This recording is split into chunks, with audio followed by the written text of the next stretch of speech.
Some cars are quietly forgotten because they work quite bad. Some vanish because the world simply wasn't ready for them. And then there's a TommyKaira ZZII, a car so ambitious, so beautifully deranged, and so heartbreakingly real that it makes you want to scream into the air.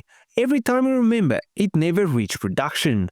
This car is what you would get if Japan had built a McLaren F1 and handed it to a team of tuners with delusions of Le Mans glory. This isn't a myth or a sketch on the back of a napkin. This car exists. But when I say car, I mean it. There's just one. Built in 2001, then vanished for decades. You may have driven it in Gran Turismo, wedged between obscure skylines and weird rotary Mazdas. But in real life, it disappeared like a fever dream. And now, after years in hibernation, the one and only ZZ2 has resurfaced. So let's talk about what it is, why it matters, and how close Japan came to dropping a hand grenade into the European supercar hierarchy. Now, if you are unfamiliar with TommyKaira, imagine if AMG and West Coast Customs got locked in a workshop together in the 1980s. Founded by Yoshikazu Tomita and Kaku Kaira. I'm so sorry about that pronunciation. I've got no clue how to say these names, but I am trying my best. So sorry for the people watching. But yeah, let's continue. The company started by taking humble Japanese cars and turning them into samurai-wielding psychopaths.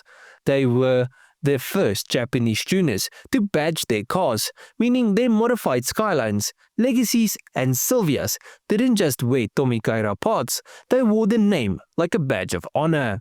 The first true TommyKaira car was the ZZ, a skeletal flyweight roadster powered by a Nissan 1.8-litre 4-port engine. It looked like a Lotus Elise that had wandered off into the forest and came back ready to murder. It weighed just 700 kilograms and had the interior comfort of a gym mat. But that wasn't the point. It was pure mechanical joy. Until, of course, they tried to sell it outside of Japan and it hit a regulatory wall. And so, with bruised knuckles and a chip on their shoulders, TommyKaira decided they'd try again. But this time, they weren't making a track toy, they were building a supercar.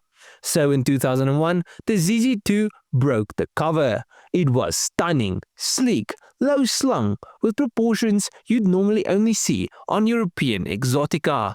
It had hints of McLaren F1 in its silhouette, a Zagato-esque double-bubble roof, and a rear haunch that looked like it was sculpted out of molten glass. It wasn't Japanese in its styling, it wasn't European either, it was something else, something in the middle and far ahead of its time. Underneath that curvaceous bodywork sat a frame made of extruded aluminium, cutting-edge stuff at the time. No one in Japan was doing this. Hell, most weren't doing it anyway. The chassis was bonded, not welded, to keep weight low and rigidity high, which was the sort of trickery you'd expect on a Le Mans prototype, not a boutique road car from a tuning house better known for sticking wings on Legacies. But that's the thing, the ZZ2 wasn't just about looking fast, it was about being fast. TommyKaira had FIA GT dreams. They wanted to take it to Le Mans. This wasn't just going to be a car for showing off, it was going to race, win and ruin some reputations. Now for the part that makes every Skyline fans' eyes widen. The ZZ2 wasn't powered by some bespoke V12, nor a howling flat 6. No, this beast had an RB26 DETT. Yes, that RB26, the same twin turbocharged inline-6 from the R34 Nissan GTR. But it wasn't just ripped out and dropped in. Oh no, TommyKaira took the engine and flipped it 180 degrees, mounting it behind the driver in a mid-engine layout. Then they bored it out to 2.7 liters, strapped on a pair of bigger turbochargers and turned the boost up to the moon. The result, 550 horsepower in a car that weighs roughly a ton. For context, that's more power than a Ferrari 360 Modena or a Porsche 996 Turbo. of the same era. It's even more power than the original McLaren F1 LM if you go by weight to power ratio. The ZZ2 didn't just want to play with the big boys, it wanted to beat them. But it wasn't just fast in a straight line either. You see, the ZZ2 had double wishbone suspension with push rods. That's the kind of setup you get in F1 cars and prototypes. It allows the dampers and the springs to be mounted inboard, reducing unsprung weight and keeping the center of gravity low. Now, I will say push rod suspension in a street car is a bit mad and expensive, but it is brilliant.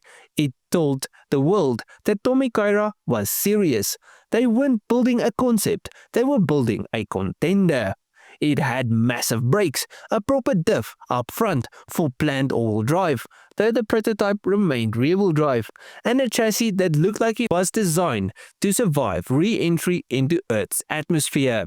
But if you were wondering how good the interior was, we're getting to that now.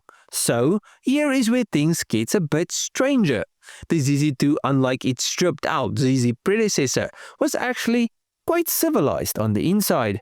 It had air conditioning, it had power windows, it had a double-din stereo unit. And crucially, it was left-hand drive, because this wasn't meant to be just for Japan. TommyKaira wanted to sell this thing to the world, to the Americans, the Europeans, the Australians. They wanted to go global, and unlike so many vaporware prototypes, they actually had the means. The company had already inked distribution deals and even crash testing plans lined up. And then, just like that, it was gone. Why? Well, the early 2000s were a rough time for boutique manufacturers. Japan's economy had already gone sideways in the 90s, and things weren't improving. TommyKaira merged with Autobacks and tried to keep the dream alive, but the finances just didn't line up.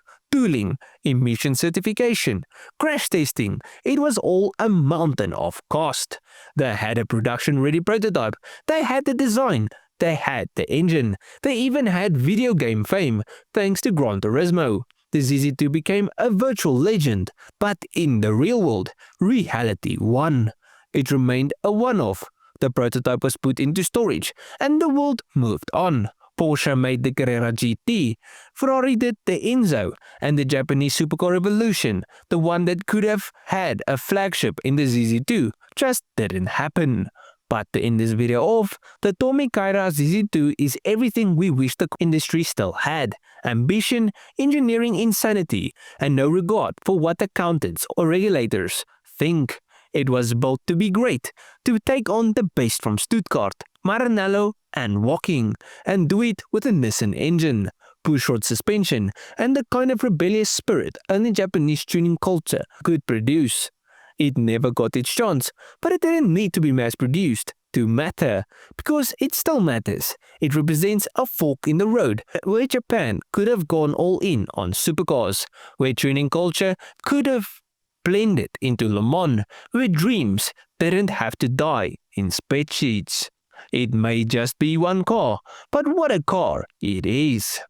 Now, at the end of this video, please let me know what you guys think of the video and what you guys think of the TommyKaira. I think it's a beautiful car, and the fact that it has an RB26 under the bonnet just makes it even cooler.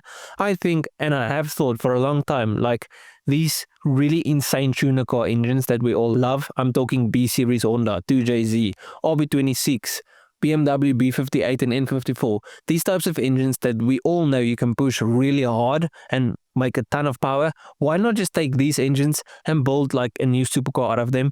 It would be cheaper because you don't have to develop a whole new V12 or V10 or whatever. And we know these things can make some stupid power. That's something I think is genius, and I think another newer manufacturer should try it. But yeah, that's what I think. Please let me know down below what you guys think. And if you guys enjoyed this video, please have a like and subscribe to the channel.